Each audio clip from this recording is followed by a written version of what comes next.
Hello and welcome to another update. In this one we'll be covering the whole front line, starting out in the Novomikhailivka area south of Marinka.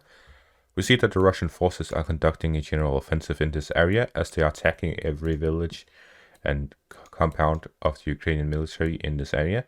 They are attacking in the direction of Marinka, Krasnohorivka, Pobjeda and Novomikhailivka as well as Pereskovivka.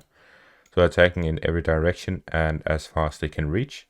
And the only report of advancements by the Russian forces are here in Marinka, in the southwestern area. From that, we can determine that the Ukrainian forces are preventing the Russians from advancing in all of these areas, and the Russian offensive most likely consists of a lot of artillery strikes rather than actual assaults.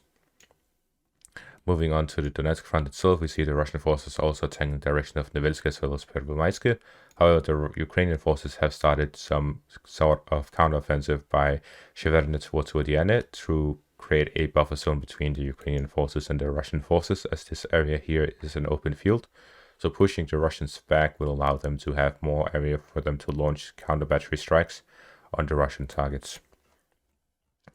Further north in the direction of Bakhmut to the west, we see in the direction of Ivanivske, the Russian forces are attacking in the direction of Ivanivske, while the Ukrainian forces are attacking in the direction of the Russian forces here southwest of Ivanivske. As for Bakhmut itself, we see that the Russian forces are attacking on the whole front line here as well, as they try to advance in the direction of Bakhmut from the southeast, northeast, as well as the north. And at the same time, they're attacking the direction of Yahidne, Pereskovivka, Krasnogora, as well as a new front where they're attacking the direction of Selishnechke. As you can see, the Russian forces have captured Blahodatne, and since then they are now advancing westwards around the fortified positions here in the northern area and advancing towards Selishnechke. So with this, we can see that they have decided to go around these areas rather than storming them straight ahead. Or this could also just be a bait for the Ukrainian forces to retreat from these fortified positions to stop the Russian advance, and instead they will launch an attack on these fortified positions while they are weakened. As for the northern area, there's not a lot of updates. However, there's reported by the Ukrainian Ministry of Defense that the Russian forces are attacking in the direction of Vesele. As for the east of Siversk, we see that the Russian forces are attacking in the direction of Verkhnokamianske. And according to the latest Ryber report, they also report that Bilohorivka is still under Russian control and that they've captured this and they're now attacking this western parts in the forest line and in the hills. However, according to most other sources, Bilohorivka is still under Ukrainian control, but the Russians have entered this area, so likely they are still fighting in Bilohorivka itself. As for the southwest of Kreminna, the Russian forces are continuing their attacks in the forest area, where they try to gather any more territory to increase the buffer zone between the villages and the Ukrainian positions, as they want to hold on to Dibrova and Kuzmina to try and prevent the Ukrainians from launching any attacks on Kreminna.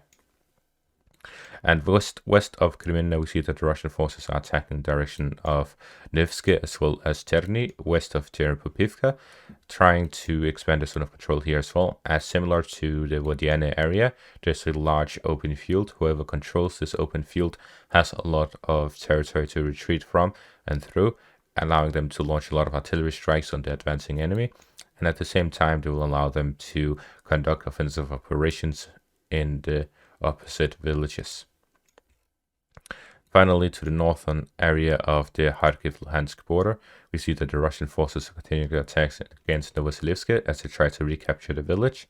And in the very far northeastern edge of Kharkiv, we see that the Russian forces are continuing their attacks in the direction of the west of Lyman-Pershi, in the direction of Sinkivka, as well as Kryanikivka, trying to capture these villages to the east of the Oskil River. It seems that this is a three-step operation where they are trying to gain control over the river line here in the center, and then they will try to take control over the Oskil River line, and then they will try to take Liman to the south. So this is the first part of this operation, and this is just the beginning of the Russian forces trying to recapture the territory that they lost in early to late September. And that's all for this update. Thank you all for watching. Hope you all enjoyed and have a great day.